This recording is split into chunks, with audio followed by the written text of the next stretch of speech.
आज विठ्ठल परिवार संदर्भात एक महत्त्वाची बैठक झाली. त्या बैठकीमध्ये सकारात्मक चर्चा निकाल झाले तर कोणत्या मुद्द्यावर जर येणाऱ्या स्थानिक निवडणुकीसंदर्भात पंढरपूर नगरपालिका असेल, मंगळवेढा नगरपालिका असेल, या नगरपालिकेचे त्या ठिकाणी इलेक्शन डिक्लेअर झालेले आहेत. त्याचबरोबर जिल्हा परिषद पंचायत समितीचे देखील येणाऱ्या महिन्याभराच्या काळात या निवडणुका पार पडणार आहेत. त्यासाठी आम्ही सगळ्या परिवारातले नेते मंडळींना एकत्रित येण्याचं आवाहन, विनंती त्या दरम्यान केली होती. त्या पद्धतीनं सगळ्यांनी सकारात्मक त्यांचा प्रतिसाद दिलेला आहे. त्या पद्धतीने एकत्रित येण्याची भूमिका देखील प्रत्येकाने व्यक्त केलेली आहे. आणि ती व्यक्त होत असताना ज्या पद्धतीनं आदरणीय भारतमानाने आम्हाला घालून दिलेली शिकवण आहे की कोणताही निर्णय, भूमिका घेत असताना, तो करत असताना आपल्यासोबत काम करणाऱ्या ग्रामीण शहर भागातल्या वडीलधारी प्रमुख पदाधिकारी, तरुण सहकारी असतील, माता भगिनी पदाधिकारी असतील, यांच्या कानावरती घालून त्यांना विचारून त्यांची सहमती घेऊनच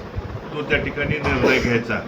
यासाठी प्राथमिक पंढरपूर मंगळवेढ्याला जोडलेली 22 गावं आणि मोहोळ मतदारसंघाला जोडलेली 17 गावं याची मिटिंग आज आयोजित केली होती. उद्या त्या दरम्यान माढा मतदारसंघाला जोडलेली गावं आणि सांगोला मतदारसंघाला जोडलेल्या पंढरपूर तालुक्यातल्या गावातले प्रमुख पदाधिकारी आणि शहरातले देखील वडीलधारी इच्छुक उमेदवार सोडून जे वडीलधारी, जे नानांच्या पासून काम करणारे, खांद्याला खांदा लावून काम करणारे प्रमुख असतील, यांच्याशी चर्चा करून या बाबतीत सकारात्मक निर्णय येणाऱ्या 2 दिवसामध्ये त्या ठिकाणी घेतला जाईल. नगराध्यक्ष पदासाठी प्रणिता बांडके यांच्या नावाची चर्चा होते. त्या संदर्भात कार्यकर्त्याच्या आणि आघाडीच्या काय भूमिका आहे? ते कार्यकर्त्यांचा आग्रह असला तरी हे जे सगळ्या परिवारातले नेते मंडळी एकत्रित आल्यानंतर तो बसून नगराध्यक्ष पदाचा उमेदवार असतील, त्याच्याबरोबर लढणारे 36 जे उमेदवार आहेत त्यांचा सगळ्यांचा सकारात्मक विषय घेऊन लोकांचं, जनतेचं काय म्हणणं आहे या बाबतीत सगळ्या चर्चा करून ते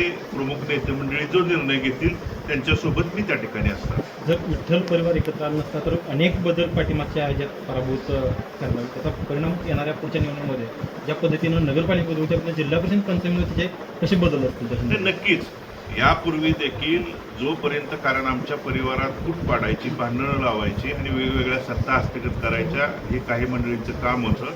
पण त्याला आळा आणि त्याला कायमचा बंदोबस्त करण्याची भूमिका आदरणीय भारतमानाने त्या काळात घेतली होती. तीच भूमिका सगळे आमचे परिवारातले प्रमुख त्या ठिकाणी एकत्रित येऊन करतील. आणि जी चुकीची माणसं आहेत, ज्या आमच्यात त्या ठिकाणी वेगवेगळ्या भूमिका आहे, फूट पाडण्याचं काम करतात, ते त्या ठिकाणी ती माणसं एकत्रित येऊन त्या चुकीची माणसं आणि त्या सत्ता कायमस्वरूपी उद्ध्वस्त, मग नगरपालिका असेल, पंचायत समिती, जिल्हा परिषद या येणाऱ्या आगामी निवडणुकीत जे कार्यकर्ते आमच्यावर सोबत काम केलेल्या तरुणांना संधी देण्याच्या भूमिका त्या ठिकाणी व्यक्त करतात. दामाजी कारखान्यामध्ये बांधके परिचारक ही युती पाहायला मिळाली. त्या युतीचे परिणाम पडतात, विरोध या ठिकाणी करून नाही, तो मंगळवेढ्यातल्या तिथल्या स्थानिकांच्या बाबतीतला विषय आहे.